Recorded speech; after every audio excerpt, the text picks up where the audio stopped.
Precisamente ayer en la Corte Constitucional se inició y se desarrolló una audiencia en donde se escuchó al fiscal general de la Nación, al señor viceprocurador general de la Nación, al ministro del Interior, al comisionado de paz, el doctor Sergio Jaramillo, al igual que al ministro de Justicia y a la Defensoría del Pueblo, en donde pues se cuestionaron y se advirtieron algunos aspectos que tienen directa incidencia precisamente con el derecho penal y que han sido recogidos en el acto legislativo número 1 de 2017. Precisamente la audiencia inició con un eje temático relacionado precisamente a discutir el alcance y la naturaleza del control de constitucionalidad frente a actos legislativos especiales, los cuales fueron incorporados en nuestra normatividad como consecuencia del acto legislativo número 1 de 2016, que estableció el famoso fast track o término legislativo abreviado, para dar precisamente esa viabilidad a ciertos aspectos relacionados con todo lo que se desprende de los acuerdos de La Habana y que finalmente se consolida con la firma del Teatro Colón.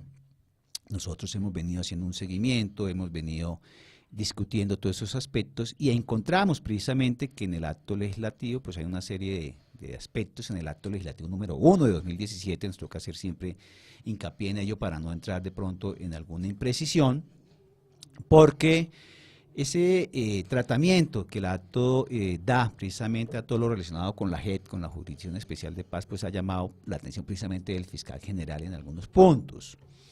Yo estaba haciendo una mirada rápida precisamente de esos aspectos que preocupan al fiscal general, y uno de ellos es precisamente lo relacionado con el título quinto con el título décimo, perdón, con el capítulo quinto del título décimo del libro segundo del Código Penal, que es el que establece, pues, dentro de los delitos contra el orden económico, todo lo que tiene que ver con el lavado de activos, con el enriquecimiento ilícito, con el testaferrato. Pero además también hay otro punto mayúsculo, digámoslo así, que aborda el acto legislativo y es el que hace referencia también a la conexidad de ciertos delitos y cuál va a ser el tratamiento. Particularmente el acto legislativo dice lo siguiente, y es que remite a reglamentación legal. La ley reglamentará el tratamiento penal diferenciado a que se refiere el numeral 4.1.3.4 del acuerdo final en lo relativo a la erradicación voluntaria de cultivos ilícitos y determinará, conforme a lo establecido en el acuerdo final, en qué casos y bajo qué circunstancias corresponde a la jurisdicción ordinaria la investigación y juzgamiento de los delitos de conservación, financiamiento de plantaciones, consagrado en el artículo 375 del Código Penal, tráfico, fabricación o porte de estupefacientes, consagrado en el artículo 376 del Código Penal, y destinación ilícita de muebles o inmuebles, que contempla el artículo 377 del Código Penal, cometidos por personas respecto de quienes la JEP tendrá competencia. Yo quisiera entonces que iniciáramos, doctor Julio César y doctora Juliana, digamos la mirada sobre esta primera parte de este acto legislativo número 1 de 2017, que ha generado esa serie de preocupaciones, no solamente en la institucionalidad misma, como lo es la Fiscalía General de la Nación, sino también en la academia y en los diferentes sectores relacionados con el derecho. Doctor Julio César. Sí, claro. Buenos días a nuestra audiencia, a todos nuestros panelistas. Y claro, es un tema de bastante importancia y todos sabemos que precisamente uno de los puntos centrales del acuerdo es la Jurisdicción Especial para la Paz, ¿cierto? Eso que estaba contemplado como el sistema integral de verdad, justicia, reparación y no repetición, y pasa por el hecho de tener una jurisdicción especial para la paz, ¿cierto? E incluso, digamos, ahorita el gran tema que se ha venido tratando, además de, digamos, de la crítica que hace el fiscal general, precisamente alusivo al tema de los delitos de lavado de activos y cuáles de ellos podrían entrar, digamos, allí por el tema de la conexidad y cuáles no, ¿sí? Pasa de alguna u otra manera por la interpretación que se está haciendo precisamente de aquellos decretos reglamentarios que de alguna manera van a tocar y van a desarrollar todo lo atinente a esta Jurisdicción Especial para la Paz. Y hay otro punto, digamos, que me parece fundamental y me gustaría, doctor Sergio, que también lo tratemos acá, y es el tema de que se abrió ya la convocatoria oficial para los 51 magistrados que van a componer, digamos, la Jurisdicción Especial para la Paz. ¿Qué requisitos deberían tener, digamos, estos magistrados? ¿Quiénes deberían ser las personas idóneas? ¿Cuál va a ser el mecanismo para seleccionarlos y que no pase, digamos, lo que siempre pasa, digamos, y es que a veces pueden llegar personas que no son idóneas a esos cargos? ¿Y cuál sería, digamos, la forma de controlar que sean las mejores personas que de alguna manera entienda la trascendencia, digamos, de esta Jurisdicción Especial para la Paz y de alguna manera se puedan acompasar a estas exigencias? Doctora Juliana, no sé qué podrías pensar al respecto.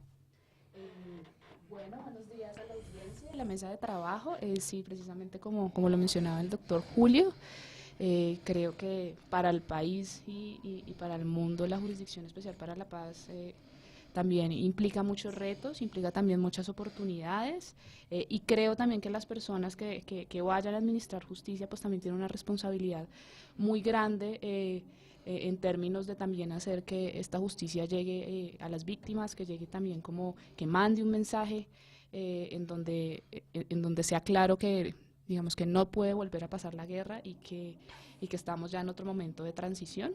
Entonces creo que sí es muy importante reflexionar y conversar sobre quiénes serían los perfiles idóneos y digamos también que tanto análisis y que tanta reflexión en términos sociales, políticos y también en materia de derecho tendrá que hacerse desde la Jurisdicción Especial para la Paz, ¿no? También creo que es importante que algo tan abstracto como lo puede llegar a ser la Jurisdicción Especial para la Paz, pues baje también a la sociedad civil, baje también a las personas y que las personas puedan entender de qué es que se trata y bueno, y eso qué implicaciones tiene en la vida de todos y todas. Sin duda hay una preocupación también sobre ese particular, doctor Julio César y doctora Juliana. Y de ello tendrá que ocuparse la Corte Constitucional en esa revisión exhaustiva que tiene que hacer del acto legislativo número 1 de 2017 de conformidad con ese control establecido a efectos de determinar si cumple y de una u otra forma el acto no está de pronto desconociendo la Constitución misma.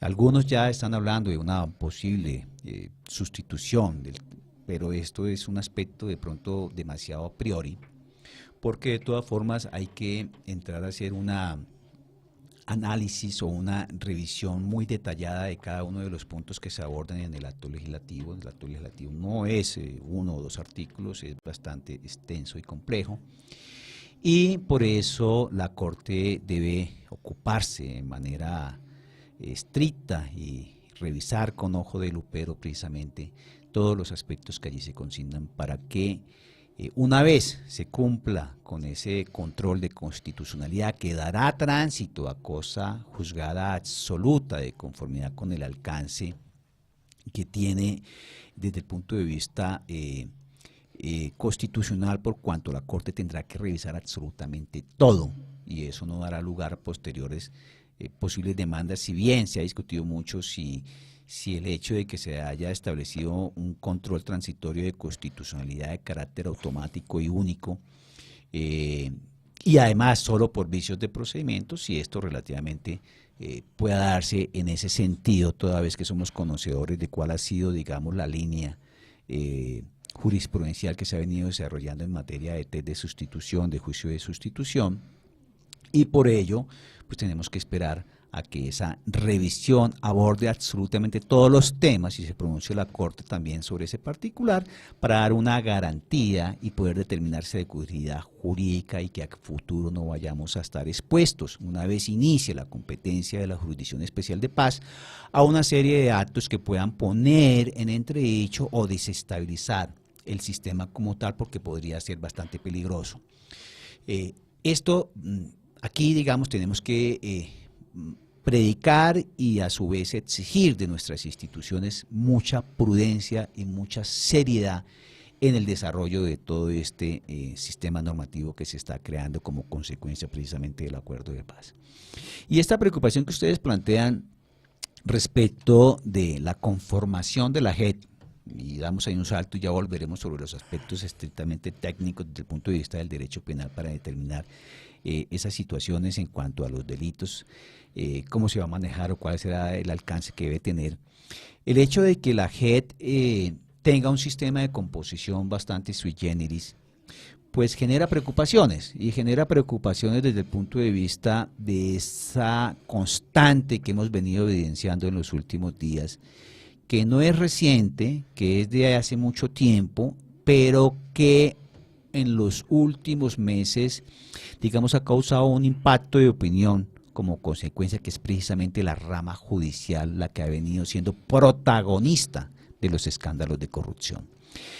¿Cómo blindar a la JEP para que no se vaya a generar ese mismo problema que estamos evidenciando en la Fiscalía General de la Nación, o que estamos siendo testigos, por ejemplo, en la rama judicial, en los juzgados, en la misma Defensoría o en otro tipo de organismos? Inclusive escuchamos en los últimos días que también funcionarios de la OEA estaban ya también en prácticas corruptas ofreciendo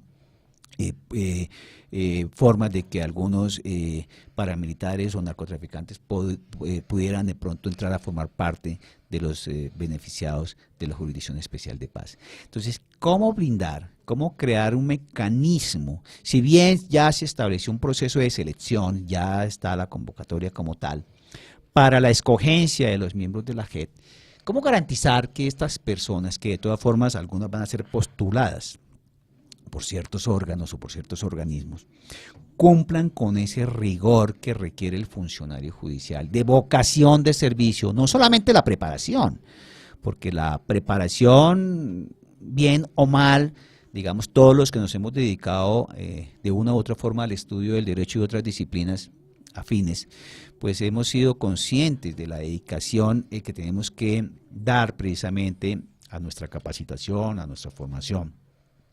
Pero digamos, desde esa perspectiva o desde ese perfil estrictamente relacionado con la persona en sí, ¿cómo poder medir la honestidad, la honradez, la lealtad, las características que debe reunir un funcionario, sobre todo un juzgador, además del investigador?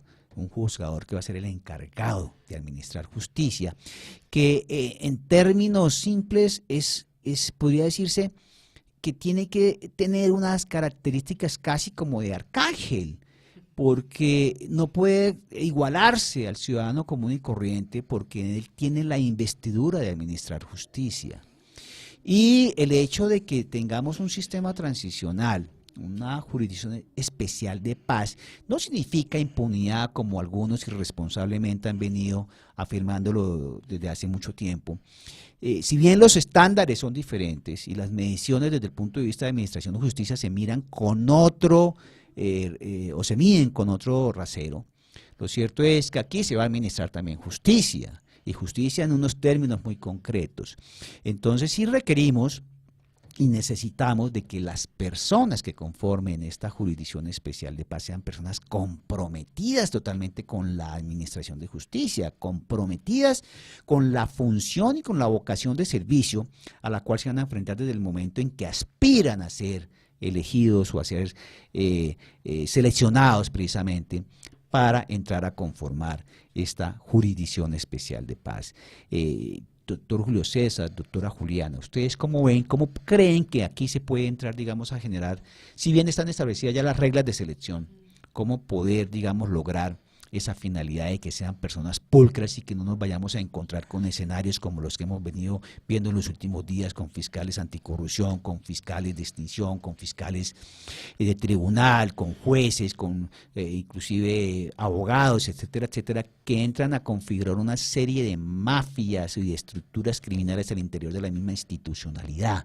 Porque la JEP puede prestarse, es más, ya estamos viendo cómo ese funcionario de ella que fue señalado por los medios de comunicación como una persona que ya estaba ofreciendo cupos para la JEP en un acto totalmente reprochable, corrupto, despreciable desde todo punto de vista, cómo ese mecanismo de selección logra cumplir con ese objetivo de seleccionar, no académicamente o no desde el punto de vista de los títulos que tenga la persona, sino realmente de ese funcionario comprometido, con vocación y con una hoja de vida limpia moralmente.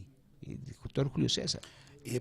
Doctor Sergio, precisamente toca usted un tema fundamental y trascendental, que es precisamente quiénes serían las personas que deberían llegar a tan altos menesteres, ¿no? Uno diría, bueno, deben ser las personas más idóneas, grandes juristas, pero yo creo que además de grandes juristas, personas idóneas, que por supuesto lo podemos corroborar con sus currículum vitae, que precisamente viene el latinismo del recorrido de la vida, de quiénes han sido en su vida, deben ser personas que entiendan. Perdón que lo interrumpa, doctor César. El currículum vitae o hoja de vida, sí, muestra es el pergamino de los títulos obtenidos. No, precisamente a eso me refiero. No me refiero simplemente a los títulos, que es apenas la primera hoja, pero como se vería. Pero la formalidad que conocemos por supuesto. en los currículos aquí muestra es la experiencia laboral y muestra los títulos académicos obtenidos. Sí. Y pare de contar. No, también puede precisamente, no, digamos, hace poco estaba precisamente viendo una hoja de vida de otras latitudes, de cómo son, por ejemplo, los anglosajones, en una hoja, en una página máximo deben mostrar su hoja de vida, ¿sí? Es como otro perfil, pero digamos lo que yo quiero resaltar no es simplemente el tecnicismo, ni por supuesto los títulos, porque hemos visto incluso que casos bastante sonados con distintos títulos académicos y demás, no han podido cumplir con la idoneidad exigida, las calidades éticas de las personas, sino quiénes son estas personas, de dónde vienen, tratar de rastrear un poco cuáles podrían ser sus intereses para estar acá, si son personas que realmente han estado reflexionando en sus publicaciones, en sus intervenciones, en sus conferencias, en sus posturas internacionales, ¿sí? ¿Quiénes son estas personas para saber cuál es su pensamiento al respecto, si son conscientes o no del momento trascendental que significa esta jurisdicción especial para la paz y lo que ya fue un hecho, que fue la entrega de más de 7.000 armas por parte del grupo guerrillero más antiguo de Latinoamérica? Esto ya es obviamente un hecho absolutamente trascendente y no deben ser personas únicas exclusivamente que conozcan el derecho penal.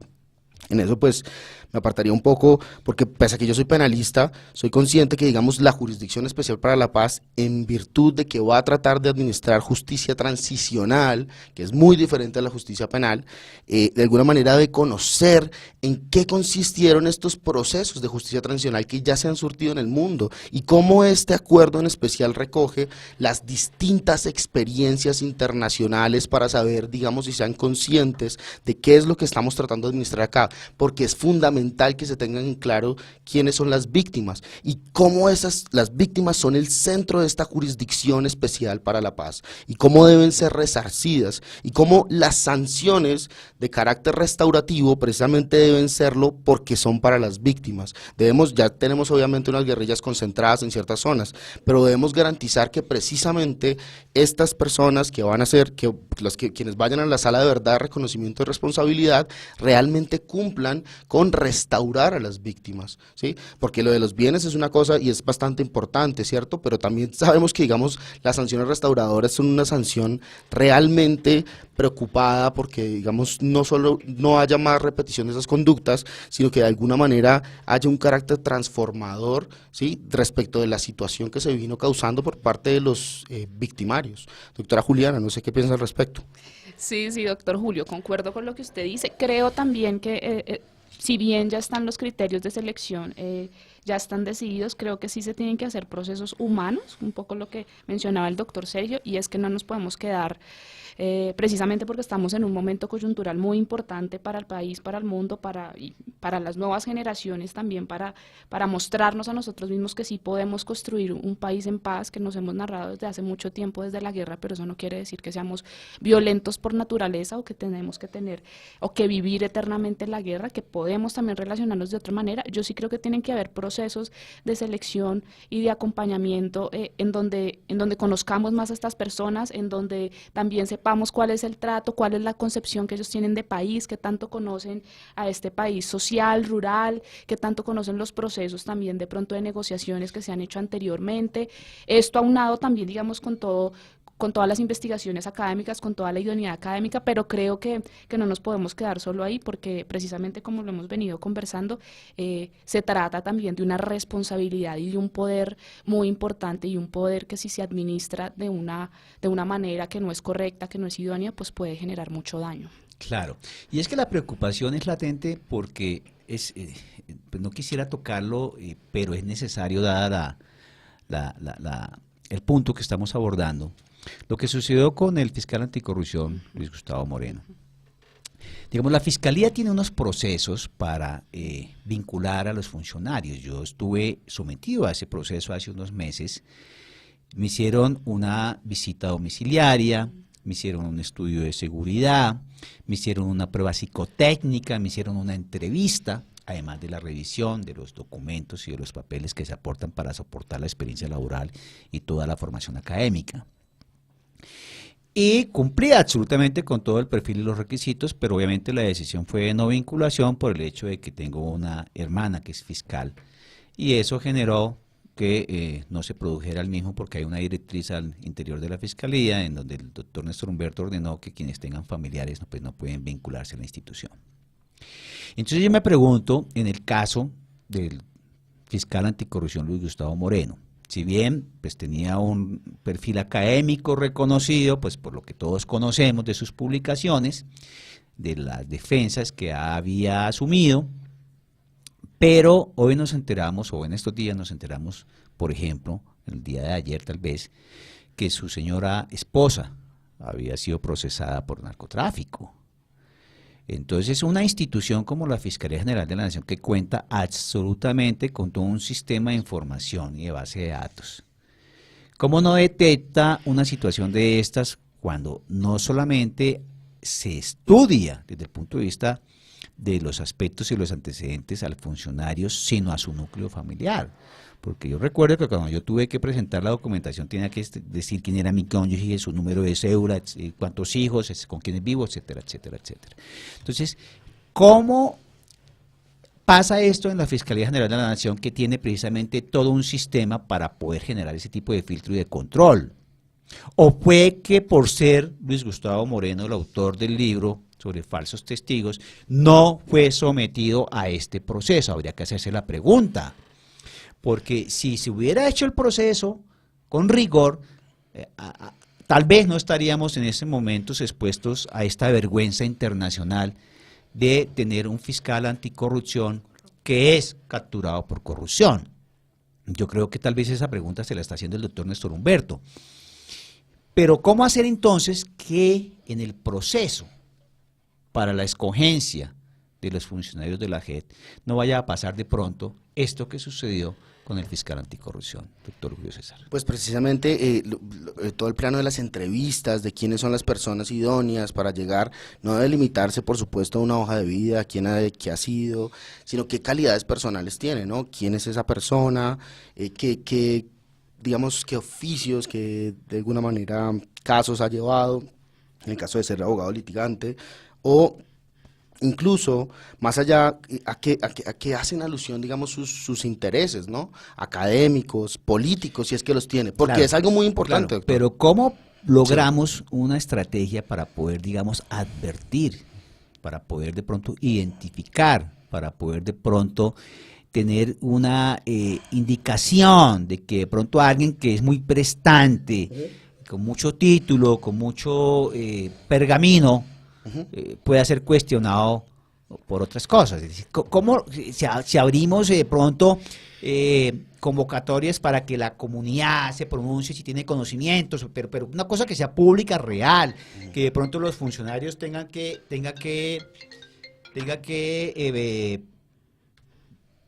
tal vez hacer algún tipo de audiencia televisada, transmitida? Yo creo que aquí los medios de comunicación podrían colaborar mucho en ese proceso, digamos, para buscar estrategias que de pronto permitan crear un filtro, porque muchas veces de pronto una institución tenga la intención, pero muchas veces las cosas se pasan por X o Y circunstancia, y yo creo que la JEP es sumamente importante. Totalmente. Y requiere que las personas que tomen asiento allí sean personas idóneas desde todo punto de vista, que no tengan ningún tipo de cuestionamiento ni la más mínima tacha desde el punto de vista moral, desde el punto de vista ético, desde el punto de vista jurídico, desde el punto de vista político. Sí. Entonces, yo creo que ahí sí tenemos que tratar de ser estrategas en la búsqueda de algo y sobre todo los encargados del proceso de selección. Si están fijadas de las reglas, ello no significa que no se puedan generar, digamos, alternativas que logren precisamente la consecución de un proceso transparente, de un proceso comprometido, en donde la sociedad participe precisamente de manera activa en esa línea. Pienso que podría ser, ¿no, doctor Julio César? Pero por supuesto, también hay que utilizar las herramientas contemporáneas, el Internet. O sea, ya en Internet uno busca el nombre de cualquier persona y ya aparece lo que ha hecho, ¿sí? Cuáles son sus intereses reales, porque más allá, incluso sabemos que acá tenemos un famoso exalcalde, o el que es alcalde, mejor aún, ¿cierto? Que en su hoja de vida, pues, puso cuestiones que faltan a la verdad, ¿cierto? Luego, entonces la hoja de vida como tal, y a eso me refiero cuando hablaba del currículum vitae, el recorrido de la vida, no es solo lo que se plantea en la hoja de vida, sino quién es esa persona realmente, qué rastros ha dejado en su vida, en su existencia, por ejemplo, el Internet, el Google, en distintas entrevistas que se han hecho, en distintos foros y programas, se ha discutido ese caso en particular, al decir, bueno, es apenas evidente, es absolutamente evidente que rastreando, digamos, quién es una persona, podemos ver cuáles son sus intereses reales, más allá de lo que plantea, porque todos sabemos, y a eso me refería con las hojas de vida, las hojas de vida se pueden acomodar de acuerdo a cuál es el perfil que se quiere llegar a mostrar, ¿cierto? Todos sabemos que ahora las hojas de vida contemporáneas casi que tienen una especie de abstract, de resumen, donde está tratando de perfilar una persona a un cargo. Y pues no estamos hablando de mentiras, pero simplemente cada persona va a tener un interés para tratar de llegar a una institución, a un puesto en particular, con lo cual de alguna manera va a tratar de persuadir. Luego entonces no hay que quedarse con esas herramientas.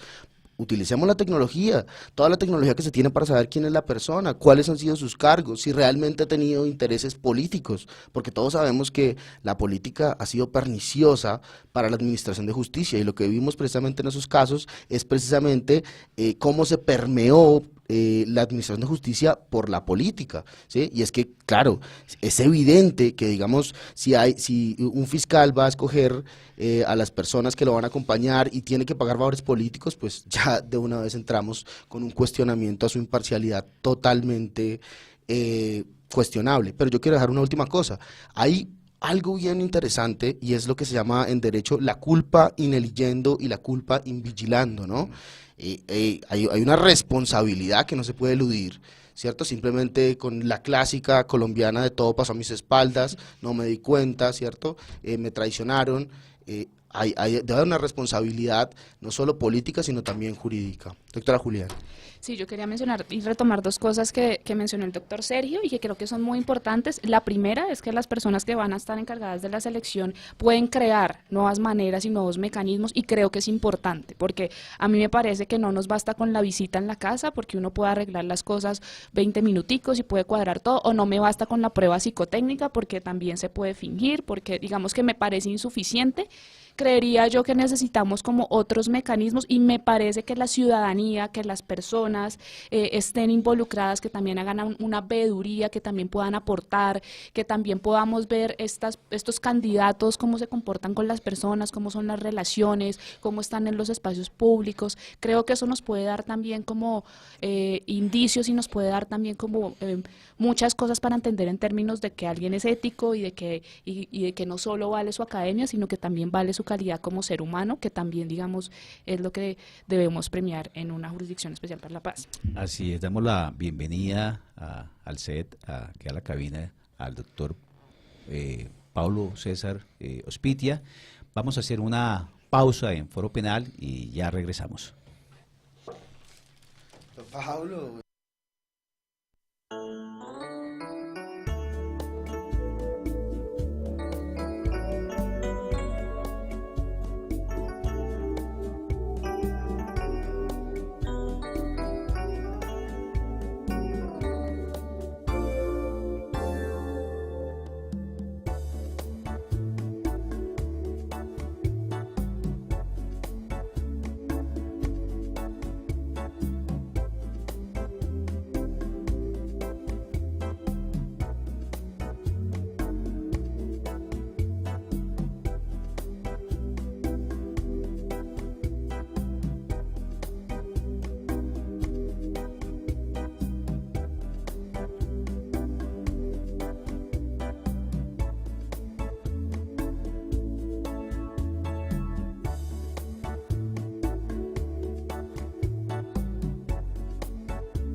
La Voz del Derecho, radio especializada. Llega a todas partes por distintos conductos en la era de la tecnología.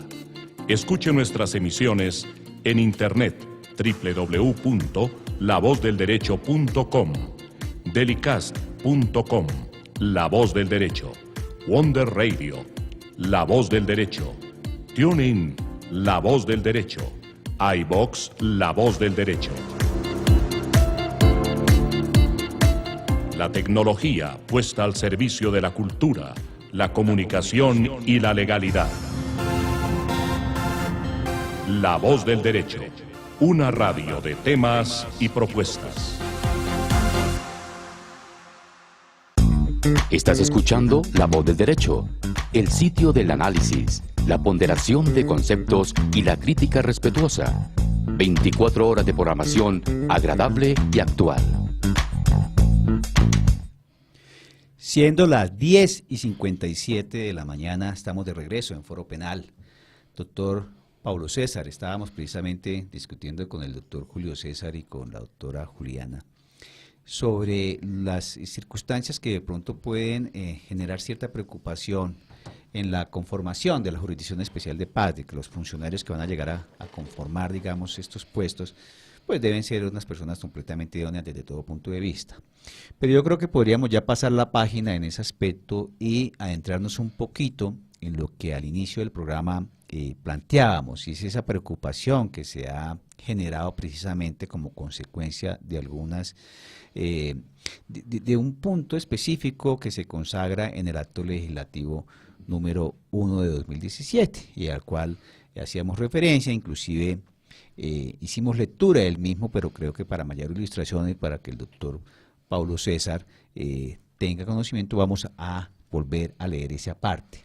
El acto legislativo número 1 dice lo siguiente, de 2017, dice: la ley reglamentará el tratamiento penal diferenciado a que se refiere el numeral 4.1.3.4 del acuerdo final en lo relativo a la erradicación voluntaria de cultivos ilícitos, y determinará, conforme a lo establecido en el acuerdo final, en qué casos y bajo qué circunstancias corresponde a la jurisdicción ordinaria la investigación y juzgamiento de los delitos de conservación y financiamiento de plantaciones, tráfico, fabricación o porte de estupefacientes y destinación ilícita de muebles o inmuebles cometidos por las personas respecto de quienes la JEP tendrá competencia.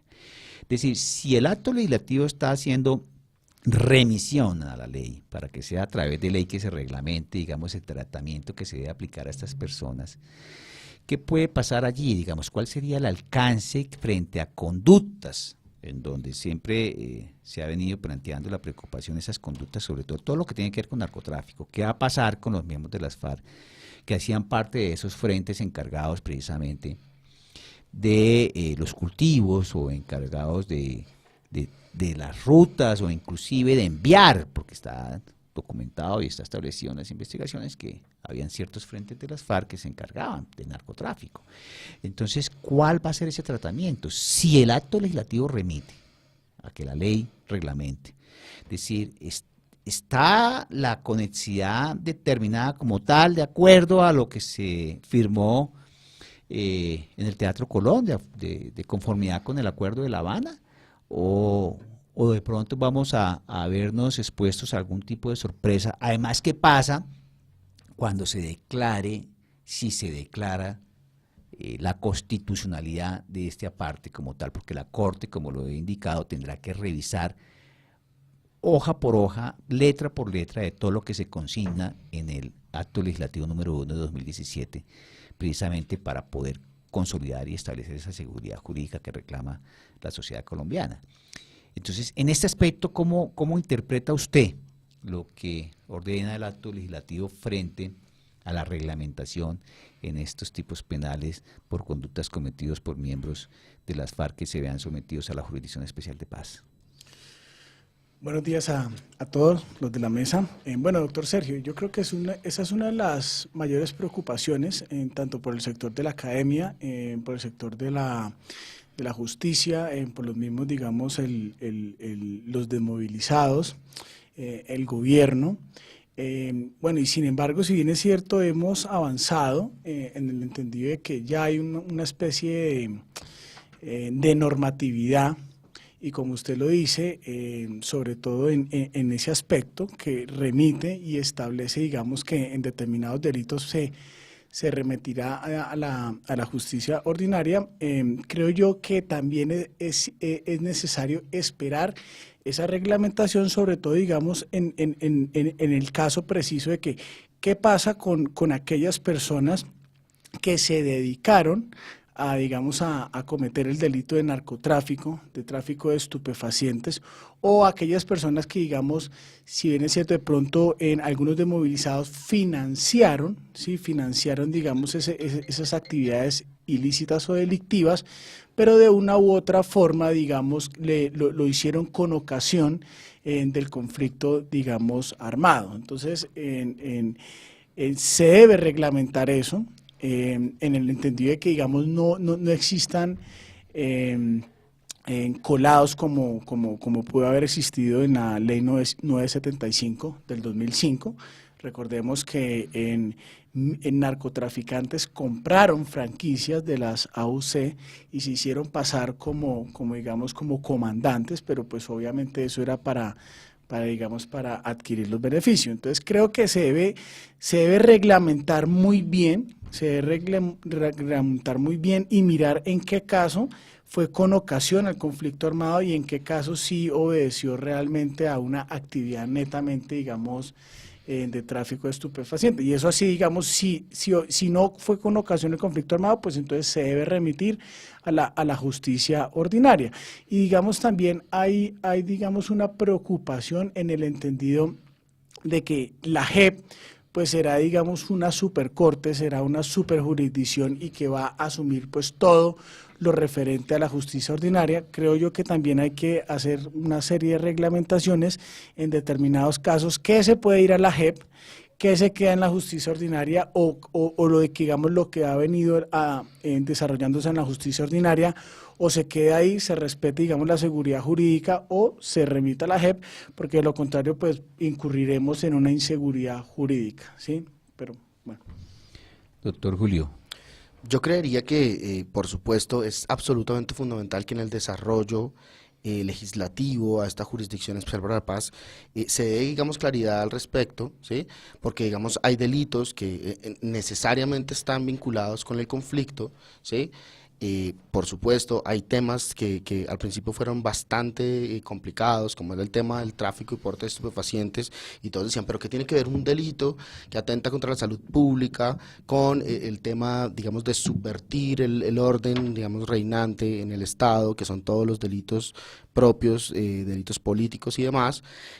Pero es evidente que, digamos, el conflicto en Colombia no se puede analizar si uno no entiende, digamos, las influencias que tuvo, digamos, el tráfico y porte de estupefacientes en ciertos campos, en ciertas regiones y demás, donde, por supuesto, es evidente que allí de alguna manera fue una fuente de financiamiento. Así no fuera directo, pudo haber sido indirecto, les pudieron haber cobrado a ciertas personas que controlaban ese tráfico y porte de estupefacientes de alguna u otra manera, como a manera de financiación de la misma subversión.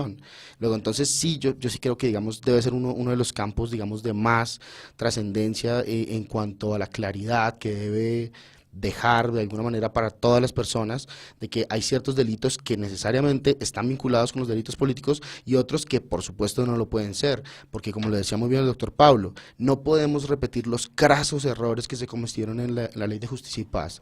La Ley 975 del 2005 es una vergüenza en cuanto a todos los, digamos, todo lo que están quejando ahorita, por ejemplo, de los grupos de la guerrilla que no se desmovilizaron, ¿cierto? Y que están cometiendo delitos y demás. Es lo mismo que pasó con las BACRIM, que son paramilitares que nunca se desmovilizaron y nunca les dieron ese nombre, y precisamente por no haberlos tratado así es que de alguna u otra manera siguieron delinquiendo de esa manera. Por lo tanto, hay que ver, digamos, que precisamente las personas que se desmovilizaron y demás ya están, digamos, sometidos, ya están en unas regiones particulares, en las zonas donde están concentrados, y quienes no van a estar de alguna manera, quienes no se acogieron, digamos, a este acuerdo de paz, pues de alguna u otra manera pueden estar, digamos, delinquiendo de todas maneras y deben ser de alguna manera combatidos como criminalidad ordinaria. Bueno, pero la ley 975 de 2005 Ley de Justicia y Paz. era una ley de sometimiento, no podemos equipararla, digamos, al acuerdo. ¿Cómo de sometimiento, De doctor? sometimiento de los paramilitares al Estado, es decir, no fue una negociación como tal. Pero se habla de una ley verdadera de justicia transicional. Claro, que para mí no lo llega a ser. Claro, tiene todos los Sí. componentes de un esquema de justicia transicional. Unas penas Sí, pero de 5 a 8 años, absolutamente todos los Ajá. componentes, pero digamos que el ingrediente político es diferente, ¿no? sí, Pero fue una ley que se estableció precisamente para que se sometieran los miembros del paramilitarismo a la justicia, y en particular al régimen establecido en la ley 975, pero no fue producto, objeto de una negociación en donde tuvieran que plantearse una serie de puntos como ocurrió con la negociación entre el gobierno y las FARC. Hay una gran diferencia en ese aspecto, ¿no?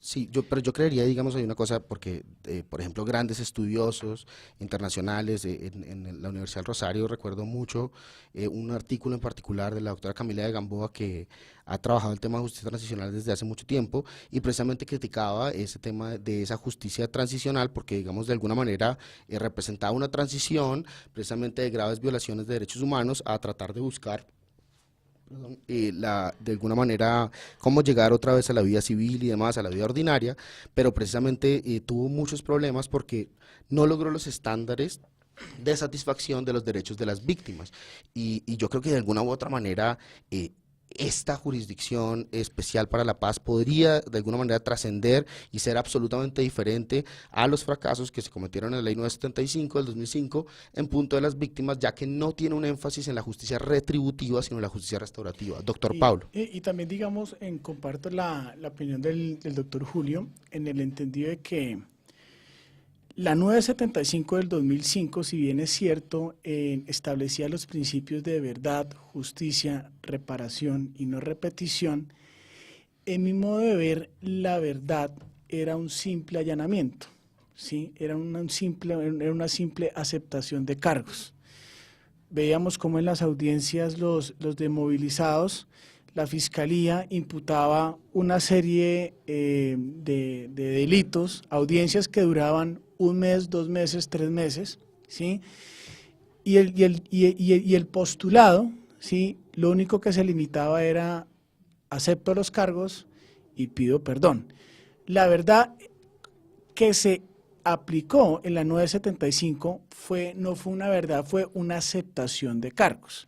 Entonces, digamos, por eso fracasó. De entrada empezó mal, porque la gran diferencia digamos, con la JEP, que también establece verdad, justicia y reparación, es que la verdad es la piedra angular, digamos que es la base fundamental, en el entendido de que si no se cuenta la verdad, pero la verdad no entendía una aceptación de cargos, sino la verdad entendía de realmente cuál fue la génesis, cuál fue el motivo, cuáles fueron las razones que llevó a la persona o al grupo a realizar determinada conducta, y si esa verdad no es comprobada mediante una actividad probatoria, pues obviamente la persona no va a adquirir o no va a ser titular de los beneficios establecidos en la JEP.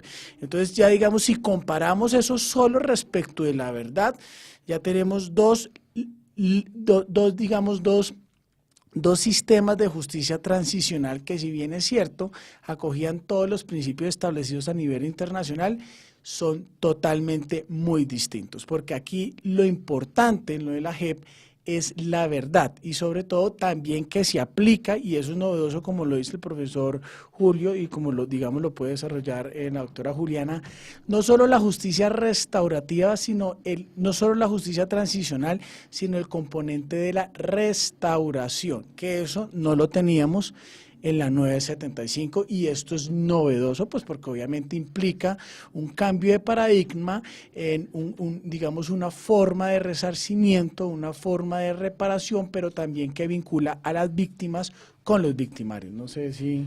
Sí, yo quería mencionar algo con respecto a lo que mencionaba el doctor Pablo, y es precisamente ese cambio en donde no las víctimas tienen un un lugar o un rol pasivo en donde tienen que escuchar lo que los victimarios quisieron decir o lo que aceptan para acceder a ciertos beneficios, sino que acá creo que se rompe esta dinámica lineal y las víctimas también pueden entrar a exigir una verdad reparadora, ¿no? Una justicia reparadora, ¿no? En el acompañamiento a víctimas uno se da cuenta que también esta noción de justicia y de verdad es muy importante y que a veces también se quiere, para reparar y para continuar con la vida se necesita saber qué pasó y no la verdad que los demás quieran decir, digamos, acepto, no acepto y pido perdón, pero un perdón, digamos, que no tenga sentido, que no reconozca también el dolor, que no se ponga también en el lugar de toda esa dinámica familiar que cambió y de toda esa cultura que también pudo verse transformada, sino todo lo contrario, ¿no? Estamos hablando de una verdad ética, de una verdad que se centra también en las voces de las víctimas, en donde las víctimas también reconstruyen su verdad, en donde son las mismas víctimas también en su propia voz las que le dicen a Colombia, esto pasó y pasó de esta manera, ¿no? Queremos que se sepa lo que pasó porque para nosotras, para nuestras familias y también para la historia de Colombia es importante que se sepa qué pasó, cómo pasó, quiénes lo hicieron, cuál fue la motivación. Eso también es muy importante cuando uno conversa con las víctimas y entiende que no fue también, en algunos casos, que no es algo, digamos, personal por ser Juliana o por ser Julio, sino que también se circunscribía a una estrategia de guerra, una estrategia militar, económica, ¿no? Claro. Entonces esto también como que abre otras perspectivas para la reparación. Claro, y la verdad es una forma de reparar, es decir, y además garantía de no repetición, porque muchas veces la verdad se constituye en un instrumento precisamente que evita la repetición. Eso es fundamental, doctor Julio. Yo quería agregar algo muy importante que dice, reforzar lo que dice el doctor Sergio, en punto de la comisión de la verdad, por ejemplo. La función de la comisión de la verdad es trascendente y no es, digamos, no en cuanto a sus efectos jurídicos, porque no va a tener efectos jurídicos, pero sí, digamos, frente a lo que va a ser la verdad en nuestra historia colombiana, ¿sí? Frente a lo que llaman, digamos, lo museológico de la verdad, y todos vemos, digamos, en distintos procesos de justicia transicional, como hay verdaderos museos de la verdad, ¿cierto? El doctor Pablo, que ha estado haciendo sus estudios de posgrado en Argentina, ha podido ver, por ejemplo, cómo, por ejemplo, en Rosario está el famoso Museo de la Verdad, ¿cierto? En distintas partes, en Nuremberg, en Alemania. Si uno va, digamos, en quienes hemos tenido la oportunidad de viajar a Japón, hay un museo muy famoso, y es precisamente donde pusieron la bomba, ¿cierto? Sabemos Hiroshima, Nagasaki, incluso dejaron el famoso domo donde cayó la bomba, claro, sin reconstruir, como para que tenga ese efecto simbólico, porque el simbolismo es muy importante a la hora de transcribir la verdad. Pero no solamente los museos, porque muchas veces a los museos no tiene acceso toda la sociedad. Tengo entendido que hay ciudades y hay países que han hecho también una especie de reconocimiento o de establecimiento histórico, de bautizar calles con nombres de personas y otras cosas, precisamente para tener presente y latente toda esa barbarie que se sufrió en la guerra, para evitar y hacer que en el inconsciente de las personas pues se cree un rechazo precisamente ante todo ese signo de violencia que en determinado momento azotó ciertas sociedades. Sí, digamos, en Mar del Plata, cuando estuve allá haciendo el doctorado, me impresionó mucho que un museo naval que fue utilizado en los años 70 y 80 para torturar gente, obviamente los mataban allá, los asesinaban y después los subían a helicópteros y los botaban en el mar, ¿sí? Ahorita fue convertido en no un museo, por decirlo así, sino un monumento. Pero no tanto de la verdad, sino de no olvidar. Claro, el no olvido. Sí, digamos que la cultura gaucha nos lleva años luz en ese sentido, porque ellos dicen, ok, listo, la verdad es importante, pero el hombre que olvida su historia, obviamente está condenado a repetirla. Sí. Entonces en Argentina siempre es no olvidemos, digamos, lo de los desaparecidos en la noche de los lápices, bueno, etcétera, etcétera. El mismo holocausto nazi, es decir, exactamente. Si olvidamos el holocausto, estamos condenados a repetirlo. Y la JEP, digamos, creo yo que trae ello, cuando, digamos, el profesor Julio dice que se crea una comisión de la verdad, es muy bueno, ya hay, digamos, una gran diferencia con la 975, pero también se crea, no olvidemos, una comisión de desaparecidos. La búsqueda de desaparecidos. Entonces, que es sumamente importante. Es sumamente importante y es novedoso porque, digamos, si la persona de pronto pueda no querer que lo indemnicen, pero digamos para esa persona, la verdad no es que por qué o la génesis de la conformación de la violencia, sino la verdad es dónde está mi familiar. Sí. Entonces, esa comisión va a jugar un papel fundamental y complementa, digamos que es esa verdad restauradora que hace mucho énfasis en la JEP y por eso es tan novedoso. Vuelvo y repito, no es una verdad de aceptación de cargos, sino es realmente saber qué fue lo que pasó. Yo creo que sobre esto tenemos que seguir hablando en otros programas y ya se nos está acercando el final de este, por eso quisiera que se ocuparan ustedes de hacer una consideración sobre el otro aspecto que habíamos señalado. Y voy a leerles lo que dice el acto legislativo. Dice, corresponderá a la jurisdicción ordinaria la investigación y juzgamiento de los delitos de que trata el libro segundo, capítulo quinto, título 10º del Código Penal. Está mal referenciado allí porque utiliza primero, no utiliza el orden que debe utilizar. Cuando ellos se cometan por los combatientes, financiadores o agentes del Estado respecto de bienes inmuebles que hayan sido adquiridos mediante despojo o abandono forzado, siempre que por parte de aquellos se hayan realizado actos de ejecución después de la entrada en vigencia del presente acto legislativo. Es decir, los no combatientes, los financiadores o agentes del Estado pueden acogerse a la JEP, ¿cierto? Al Sistema de Justicia Especial para la Paz que establece precisamente el acto legislativo. Pero dice la norma, cuando ese abandono continúen evidenciándose actos, sería de conocimiento de la jurisdicción ordinaria. Pero igualmente el mismo acto establece que eso quedará sometido a la consideración que haga la JEP. Esto no puede generar dificultades desde el punto de vista práctico cuando entre en funcionamiento el Sistema de Justicia Especial para la Paz. Bien, yo creería que hay dos puntos fundamentales ahí, y es el primero es, digamos, si los financiadores, ¿cierto?, podrían entrar, digamos, a responder y demás. Ya me parece que es evidente que sí, y así debe ser además, porque es que, digamos, cuando van a la sala de verdad y reconocimiento de responsabilidad, es precisamente dar la oportunidad de que cuenten cómo fue lo que sucedió, cuál es la verdad real, ¿cierto? Y esa verdad precisamente va a ser contrastada con... Sí, de alguna manera va a ser contrastada esta verdad con precisamente elementos materiales probatorios, evidencia física, información legalmente obtenida, para de alguna manera saber si realmente están diciendo la verdad. Y si no, pues van a ser excluidos de esa sala de verdad y reconocimiento de responsabilidad, ¿cierto? Y por lo tanto no van a ser acreedores de esas sanciones restauradoras. Y el otro punto fundamental, y esto es verdaderamente importante, ¿para qué? Pues para la construcción de la verdad como tal, ¿cierto? Para que quede de alguna manera una verdad judicial distinta a la de la Comisión de la Verdad, que es la que va a generar responsabilidades. Y el otro punto es el tema de los delitos de ejecución permanente, Sí, que este es el gran tema, digamos, de cómo van a entrar a responder allí, digamos, una vez ya, digamos, se expidan estas leyes y se sigan cometiendo. Pues es evidente que si siguen cometiendo los delitos y ya está en vigencia la Jurisdicción Especial para la Paz, pues no van a poder acceder a dicha jurisdicción especial, porque ya tiene que ser, digamos, competencia de la jurisdicción ordinaria. Pero queda a juicio de la JEP determinar si se quedan o se van para la ordinaria. Y bueno, y con los de ejecución permanente, yo creo que no hay tanta dificultad como si lo hay en este que me parece a mí, porque es que ¿cómo califico yo un acto de ejecución posterior? Si yo tengo en posesión unas fincas que fueron objeto de despojo, posterior a la entrada en vigencia del acto legislativo, ¿qué sería un acto de ejecución? ¿Que siga figurando a nombre mío? Que siga ejerciendo actos de señor y dueño sobre una finca que fue, digamos, objeto de Y si desplazamiento está y en demás. proceso de establecerse si realmente fue objeto o no fue objeto de despojo.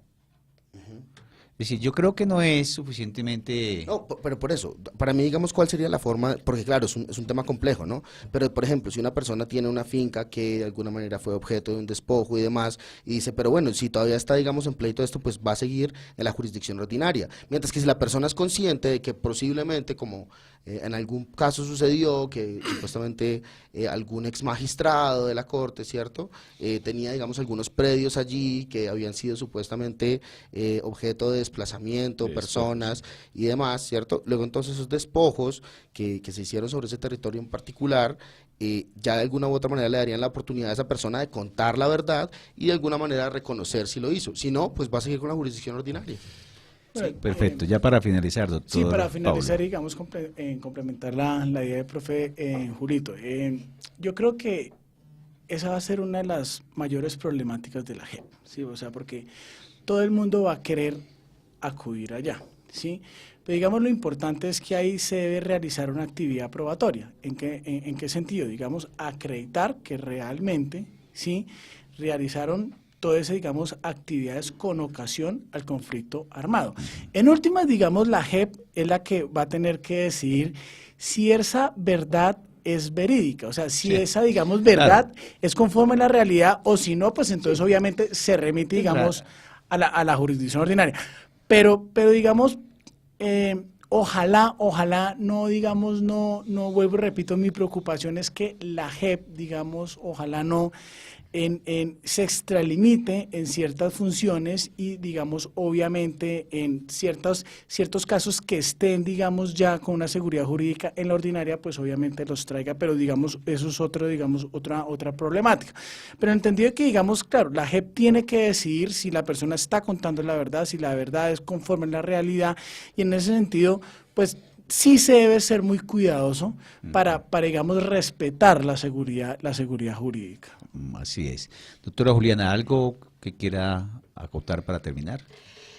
Para terminar, pues creo que resaltar y pues lo que ya hemos conversado, y es que pues es un gran reto, pero también es una gran oportunidad de hacer las cosas distintas, de escuchar otras voces, de también entender como país y como sociedad qué es lo que pasó precisamente para crear otras formas de relacionarnos y de estar en el mundo, pues que nos lleven a lugares de bienestar y de paz. Así es, esperemos que la Corte Constitucional, en la revisión que va a hacer de este acto legislativo, pues pueda generar esa seguridad jurídica para que el sistema pueda funcionar de manera viable y no vayamos a tener dificultades a futuro. Muchísimas gracias, doctor Julio César, doctor Pablo César, doctora Juliana. Muchas gracias, doctor Sergio. Gracias. Gracias también a Andrés Rocha en los controles. Me despido, hasta una próxima oportunidad. Quien les habló, Sergio Reyes Blanco.